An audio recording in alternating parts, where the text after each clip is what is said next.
Week. That's right. You got it. We got the news this week. Ben Simmons wants out, reportedly telling Philly brass he's going to skip camp if he has to. In fact, Broussard dropping this little nugget on the show yesterday. Simmons literally open to going to any other team in the league. His co-star, Joel Embiid, responded to a report on Twitter that the Sixers had to pick between Simmons and Embiid, and he was fired up. Embiid tweeting, sources, trust me, bro, stop using my name to push people's agendas. I love and hate drama. I love playing with Ben. Stats don't lie. He's an amazing player, and we all didn't get the job done. It is on me personally. I hope everyone is back because we know we're good enough to win. He continues. That's a good tweet. From my own experience, y'all have no idea how much this media makes up stuff for followers, and shame on you for believing them. I haven't forgotten, but 2 years ago, I got booed. People in Philly wanted me to be traded. I even shushed them. Only the real ones didn't, but I just put the work in that offseason to be better because I knew I wasn't playing up to my potential. Philly fans, you also got to be better. Here it is. There's more. Ready? For clarity, I love the criticism. I love when I'm told I can't do something. It makes me work harder to prove everything wrong. But not everyone is built like that. Oh, no, Joel. You were so close. He went there. Close. He went there right at the end. Right at the end. Broussard, do you believe Joel Embiid wants Ben Simmons to stay in Philly? I'm glad I saw the same thing you all saw. Yeah, I was going to say it's pretty clear Nick doesn't believe it. Here, let me go back because over the years I've talked to people in Philadelphia about the relationship between Embiid and Simmons, and here's some of the things I've been told. Early in their careers, they both obviously came in with big expectations. They both were early stars right away, and there was jealousy and competition between the two of them as to who's going to be the man, whose team is it. So one of them, was looking at the other guy like, well, I want it to be my team. Are people saying it's his team? Or I want to be the man. Are people saying he's the man? That type of thing. But from what I've been told over the last, year or so, maybe 2 years, that settled down a bit and their relationship is cordial. They're not hanging out, kicking it, but they're not at each other's throats either. And the relationship, what I've been told, is cordial. And so I think they could coexist from a personality standpoint. I don't think there's any doubt about that. But Joel, I think I'm going to say that to say this. I think he does mean it when he says kind things about Ben. And I think when Ben is traded, Joel will say more kind things. But I think he'll move on with the snap of a finger because there's no way he doesn't look down on Ben basketball-wise. After what happened in the playoffs against the Hawks, there's no way he can't be thinking Ben's got to get better. And if they make a good trade, and if they get, even if it's a C.J. McCollum, I think that's a better fit with Embiid than Simmons will be. So I don't think Embiid is trying to push Ben out the door, but I think when he's gone, he'll say good things about Ben and then move on with whoever they bring in for him. Well, listen, I think Joel really, really wants to win. We saw the emotion on his face after Kawhi's shot. We've seen how much better Joel has gotten year over year. How his game's evolved. He's tried to work on his fitness. I think some of the fitness stuff with Joel is a little unfair because he's so big with kind of bad knees and kind of bad feet. He can't do a lot of the cardio you would like people to do. Man, 7'2", close to 300 pounds with tough knees.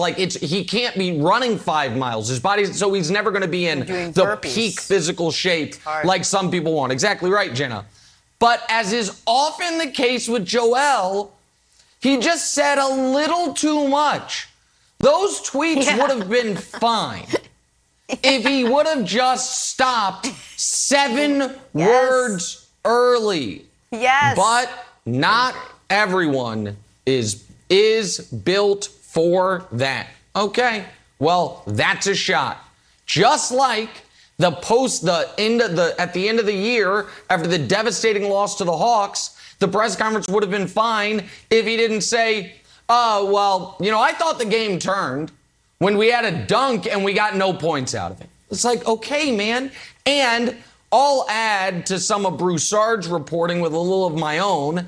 I was told that comment and the comment from Doc and the comment from Joel right after that Hawks loss when it was raw was the final straw in this relationship with the Ben and the Sixers. That it wasn't the main thing, it wasn't all that they're focused on, but that after that, it was done. And so, if the problem with that tweet, Broussard, and the end of it is, I don't really care if Joel and Ben get along because it's clear Ben wants out. It doesn't really matter if Joel wants him there when Ben clearly wants out. The problem is the whole basketball world saw it. And so now when Daryl Morey, who is not going to take 50 cents on the dollar, calls any team, that team has even more leverage. Because they're like, okay, things are getting lit on fire in your backyard. Joel Embiid is, 2 Twitter thumbs away from further decreasing your leverage. So I think Joel played like an MVP last year. I think he is clearly the best guy on that team, all that stuff. But he has some maturity growth to do when it comes to, I can't always say what I want to say. I can't always say what I'm thinking, especially when Joel's chances of winning a title are going to be drastically impacted by what they get back for Ben Simmons. So don't decrease your team's leverage when they're trying to trade Ben Simmons. It's just foolish. And it's for nobody. It's for nothing. It's to be on Twitter. There's no gain to it, Broussard. There's no win. No, look, Nick, we all need an edit button, right? You can't just spout out whatever the heck you want to say. But you mentioned Joel needing to mature, and he does. But they both do. So does Ben. And I get where Ben is coming from with what Doc Rivers said. I don't know if we can win a championship with him. And then, of course, what Embiid said. I get that he's hurt and that bothers him. These guys are supposed to have my back, and they threw me under the bus. I understand all that. But what bothers me about the stance that Ben is taking, Nick, is that he's playing the victim role, okay? And he is making it look like the Sixers are mistreating him, okay? I can't believe what they're doing. And what it says to me, and they may, like I said, they said the wrong things. But all of this, his action since then, Nick, makes me think there is a reluctance and a refusal for him to look in the mirror. Because the fact of the matter is, even though Doc and Joel spoke out of turn, Ben has not gotten it done. And Ben was horrible in that playoff series against the Hawks. And Ben has not added a jump shot, even to take the jump shot. And so it scares me if I'm an opposing team, because I like Ben. And we've talked about it, you and I, how they can build around him somewhat like Milwaukee's done with Giannis and all that. Okay? But if I'm an opposing team, I'm looking at this and I'm saying, first of all, it's been 4 years and he still hasn't gotten to the point where he'll even take jump shots. And now the way he's handling this makes me look at it like this dude won't look in the mirror. He won't look in the mirror and say, I've got to get better. Yes, Doc spoke out of turn. Yes, Joel should not have said that. But I didn't get it done. At the end of the day, they were right. I got to be better. And Ben Simmons, I love Ben Simmons' game. But he's got to look in the mirror and start adding the things that he's lacking, Nick. Well, and here's the other part of it when it comes to adding the things that he's lacking.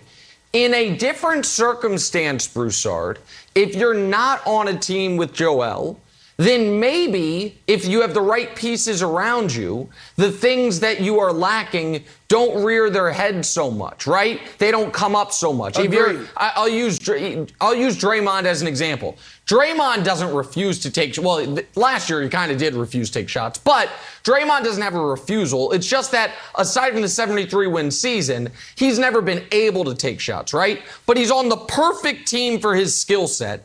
And what he does is makes them so much better, right? Particularly in the postseason in big spots. So it's not as glaring.